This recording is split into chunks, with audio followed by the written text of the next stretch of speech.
From Hollywood, it's time now for Bob Bailey as Johnny Dollar. Dave Borger, Johnny, Marine and Maritime Casualty. Hiya, Dave. Awful. I'm in mourning, Johnny, for Molly Kay. Oh, sorry, Dave. You have my sympathy. Save it. This is money, not sentiment. We had her insured for a cool $500,000. You mean dames come that high these days? No, but a rusty old tub of a freighter does. What happened? She steamed out of San Francisco Bay bound for Yokohama. 20 miles off the Golden Gate, she upended and departed this world forever. Real sudden, huh? Too sudden. I don't like sudden things. Why don't you fly out there, Johnny? Take a look at the remains. Sure, as long as you're willing to pay for it. You're hired, but be careful. Don't get yourself killed. While I'm on an expense account?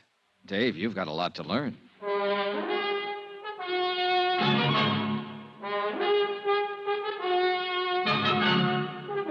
Tonight and every weekday night, Bob Bailey in the transcribed adventures of the man with the action-packed expense account, America's fabulous freelance insurance investigator. Yours truly, Johnny Dollar.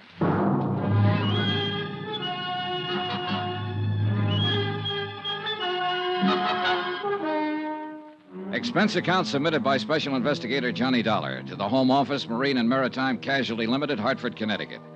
The following is an accounting of my expenditures during the investigation of the Molly Kay matter. Item 1, $164.50, plane fare and incidentals, Hartford to San Francisco.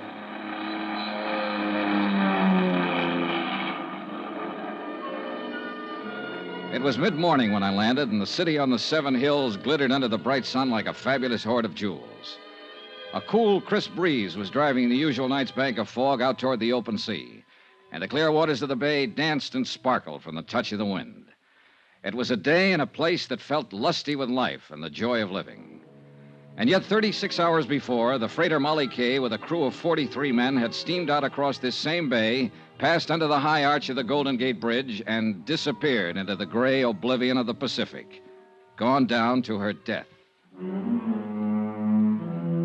Item 2, $1.55, local transportation. Limousine to my hotel, where I barely had time to check in.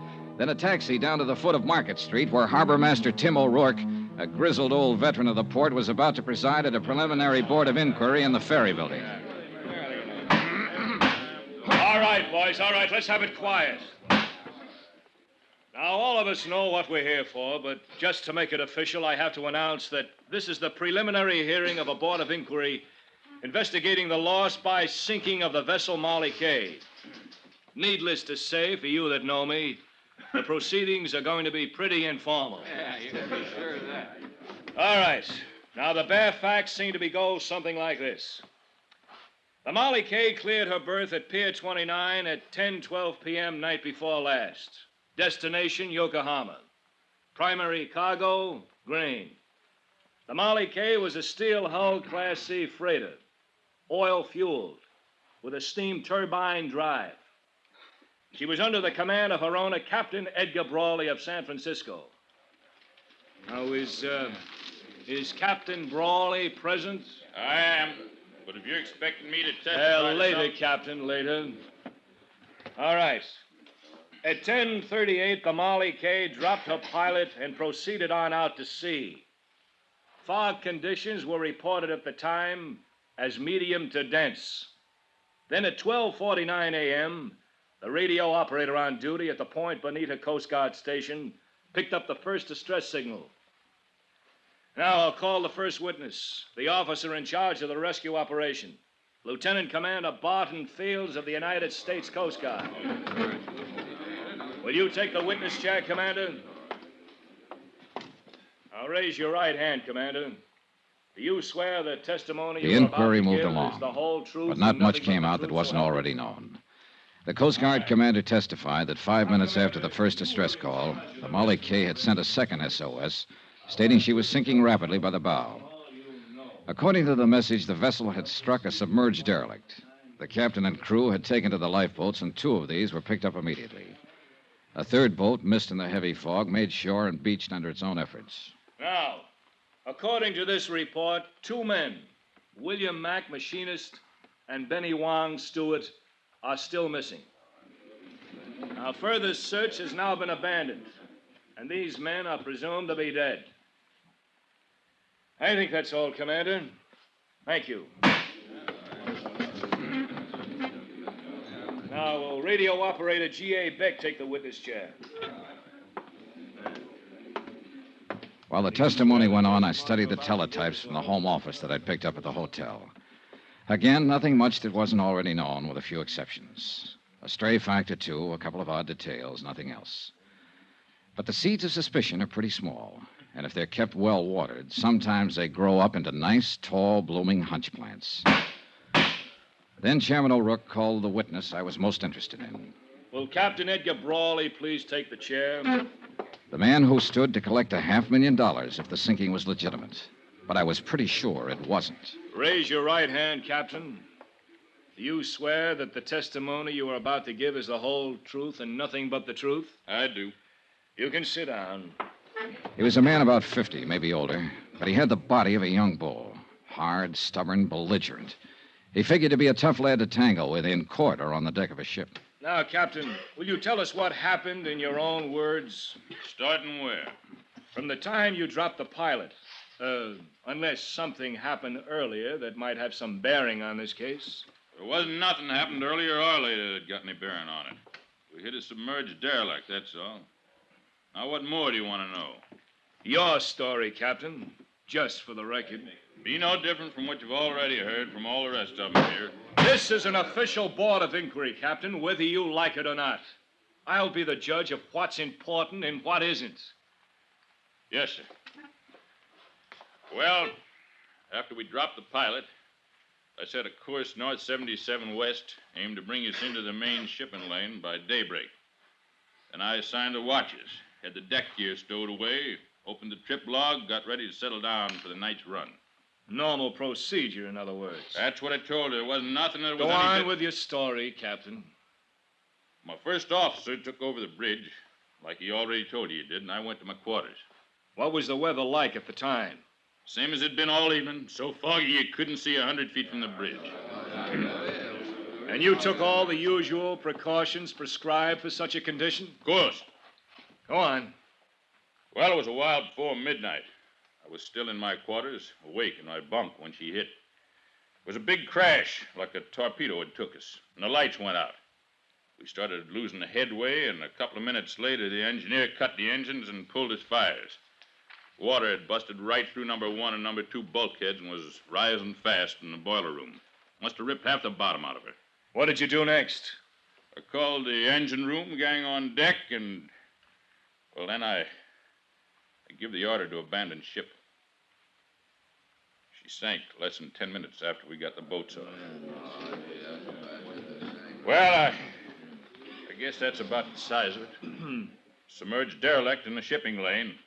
It was an accident, pure and simple. All right, Captain. I guess there's nothing Mr. more Chairman. Mr. Dollar? I wonder if I could have your permission to ask the captain a few questions. Well, it's kind of unusual, but like I said, this is an informal hearing, so, Captain Brawley, Mr. Dollar is a special investigator for the insurance company that holds the policy on your ship. His position here is unofficial, of course, and you're under no obligation. It's up to you. Well, I've told you all I know about it. I got nothing to hide, if that's what you're talking about. Not one single thing. All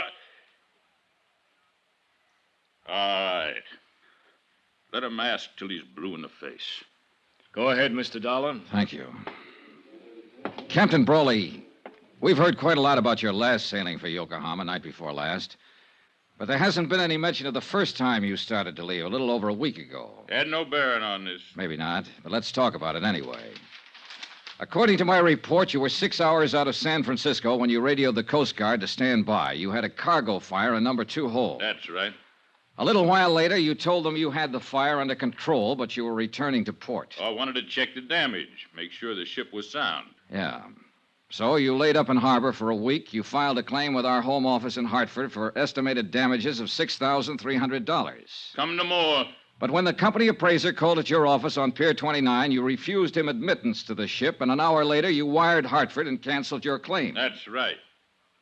A $6,300 loss, fully covered by insurance, and you suddenly decided not to make any claim for it? I'd have lost more if I had claimed it. How do you figure that? Because I had found out that I'd have to lay up here for another 2 weeks while that sneaking company of yours checked the facts, as they called it. I had a cargo on board. I had a delivery date ahead of me. Couldn't afford to waste 2 weeks. What caused the fire? I don't know. Who found it and reported it? Man named Bill Mack. All right. He was one of the 2 men that drowned when the ship went down. What of it? What are you trying to make out of it? All right, let's quiet down now. Let's have order in here. Now, at the time of the accident, Captain, the sinking, we're led to believe that it was a little foggy out that night. You doubt it? No, not in the least. That's why I can't quite understand how you managed to see that submerged derelict. I didn't see it. Then who did? Nobody, as far as I know. That fog, you couldn't see your hand in front of your face. There was no fog the next day. The Coast Guard searched the area for hours, and they didn't see it either. Well, it probably sunk when we hit it. Just what are you getting at, Dollar? How do you know there was any submerged derelict, Captain? What do you mean? You said there was a big crash. All the crew members described the accident as a sudden hard shock. In fact, one of them, Mr. Hawkins there, who was up forward on bow lookout, said it felt like a blast, like something... No, you don't. Oh, no, you don't. Mr. Hawkins. I didn't say it was no blast. What I said was it just kind of felt like one. You ain't gonna go putting no words like that in my mouth, Mr. Dollar. You ain't gonna get me mixed up in this. Mixed up in what, Mr. In Hawkins? this here whatever's going on, or whatever you're trying to claim is going on. I just don't know nothing about it, about anything. And I just don't want anybody putting words in my mouth, that's all. Claiming I said something I didn't. Well... Just what exactly is it you're hitting at, Mr. Dollar? Not hitting, Captain. I'm saying it. I don't think there was a derelict. I think the Molly K was sunk by an explosive charge placed in a hole. Are you accusing me of that? Not accusing anybody, not yet. All right, now let's settle down. Are you claiming I'd sink my own ship just to collect a few lousy bucks worth of insurance? I don't know who did it, Captain Brawley, but I'm going to find out. And whoever it was, they're in it up to their neck. 2 men died when the Molly K went down, so this thing's a whole lot worse than just a crooked insurance racket. It's a case of cold-blooded murder.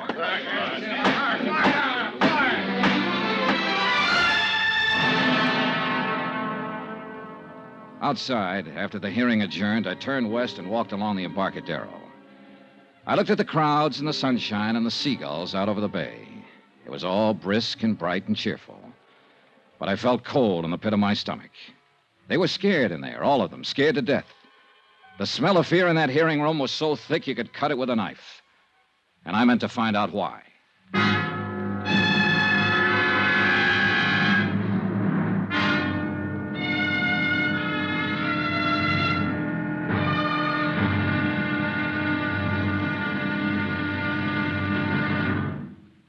Now, here's our star, Bob Bailey, to tell you about tomorrow's episode of this story. Thanks. Tomorrow night, a strange girl and a strange threat.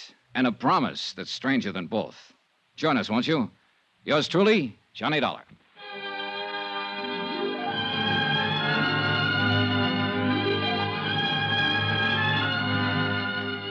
Yours truly, Johnny Dollar, is transcribed in Hollywood. Written by Les Crutchfield, the entire production is under the direction of Jack Johnstone. Be sure to join us tomorrow night, same time and station, for the next exciting episode of Yours truly, Johnny Dollar. Roy Rowan speaking.